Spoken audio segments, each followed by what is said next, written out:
ನಮಸ್ತೆ. ಶ್ರೀ ಪರಂಜ್ಯೋತಿ ಭಗವತಿ ಭಗವಾನರ ಪವಾಡ. ಇದು ಆಂಧ್ರ ಪ್ರದೇಶದ ಎಮ್ಮಿಗನೂರಿನ ಸರೋಜಾ ಅವರಿಗೆ ಆದ ಪವಾಡ. ಅವರು ಹೇಳುತ್ತಾರೆ, 2011ರಲ್ಲಿ ತಿರುಪತಿಯ ಪದ್ಮಾವತಿ ವಿಶ್ವವಿದ್ಯಾನಿಲಯದಲ್ಲಿ ನಮ್ಮ ಮಗಳು ಶ್ವೇತಾಳ ಇಂಟರ್ಮೀಡಿಯೇಟ್ ಮೊದಲ ವರ್ಷದ ಸೀಟಿಗಾಗಿ ನಾವು ಅರ್ಜಿ ಸಲ್ಲಿಸಿದ್ದೆವು. ಕೆಲವು ವಾರಗಳಲ್ಲಿ ನಮಗೆ ಪ್ರವೇಶ ಪತ್ರ ದೊರಕಿತು. ಆದರೆ ಅದರಲ್ಲಿ ಹಾಸ್ಟೆಲ್ ಸೌಲಭ್ಯವಿರಲಿಲ್ಲ.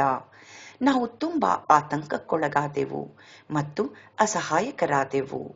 ಆ ಸಮಯದಲ್ಲಿ ನಾವು ಶ್ರೀ ಪರಂಜ್ಯೋತಿ ಭಗವತಿ ಭಗವಾನರಿಗೆ ಸಂಪೂರ್ಣವಾಗಿ ಶರಣಾಗಿ ವಿಶ್ವವಿದ್ಯಾಲಯದ ಅಧ್ಯಾಪಕರನ್ನು ಸಂಪರ್ಕಿಸಿದೆವು. ಅವರು ನಮಗೆ ಹಾಸ್ಟೆಲ್ನಲ್ಲಿ ಯಾವುದೇ ಖಾಲಿ ಕೊಠಡಿಗಳು ಲಭ್ಯವಿಲ್ಲವೆಂದು ತಿಳಿಸಿದರು. ನಂಬಿಕೆಯಿಂದ ನಾವು 21 ಬಾರಿ ಮೂಲ ಮಂತ್ರವನ್ನು ಪಠಿಸಲು ಪ್ರಾರಂಭಿಸಿದೆವು ಮತ್ತು ಭಕ್ತಿಯಿಂದ ಪ್ರಾರ್ಥಿಸಿದೆವು. ಈ ಸಮಯದಲ್ಲಿ ಶ್ರೀ ಪರಂಜ್ಯೋತಿ ಭಗವತಿ ಭಗವಾನರು ಪ್ರತಿ ಕ್ಷಣವೂ ನನ್ನ ಮಗಳನ್ನು ರಕ್ಷಿಸುತ್ತಾ ಮಾರ್ಗದರ್ಶನ ನೀಡುತ್ತಿದ್ದಾರೆ ಎಂಬ ದೈವಿಕ ದರ್ಶನ ನನಗೆ ಗೋಚರಿಸಿತು.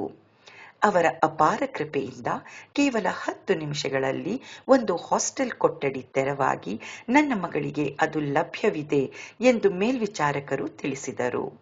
ಆ ಕ್ಷಣದಿಂದ ಮುಂದೆ 5 ವರ್ಷಗಳ ಕಾಲ, ಅಂದರೆ 2 ವರ್ಷಗಳ ಇಂಟರ್ಮೀಡಿಯೇಟ್ ಮತ್ತು 3 ವರ್ಷಗಳ ಪದವಿ ಶಿಕ್ಷಣದ ಅವಧಿಯಲ್ಲಿ ಅವಳು ಶ್ರೀ ಪರಂಜ್ಯೋತಿ ಭಗವತಿ ಭಗವಾನರ ದೈವಿಕ ರಕ್ಷಣೆಯಲ್ಲಿಯೇ ಇದ್ದಳು.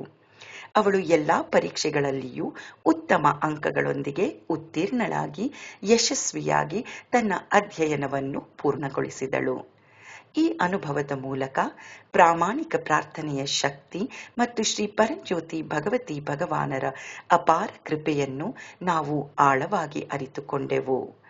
ಹೃತ್ಪೂರ್ವಕ ಪ್ರೀತಿ ಮತ್ತು ಕೃತಜ್ಞತೆಯೊಂದಿಗೆ ನಾವು ಶ್ರೀ ಪರಂಜ್ಯೋತಿ ಭಗವತಿ ಭಗವಾನರ ದೈವಿಕ ಪಾದಕಮಲಗಳಿಗೆ ಪ್ರಣಾಮಗಳನ್ನು ಅರ್ಪಿಸುತ್ತೇವೆ. ವಿದ್ಯಾ ವಿಜಯ ಪ್ರದಾತ ಶ್ರೀ ಪರಂಜ್ಯೋತಿ ಭಗವತಿ ಭಗವಾನರಿಗೆ ಜಯವೆನ್ನಿ.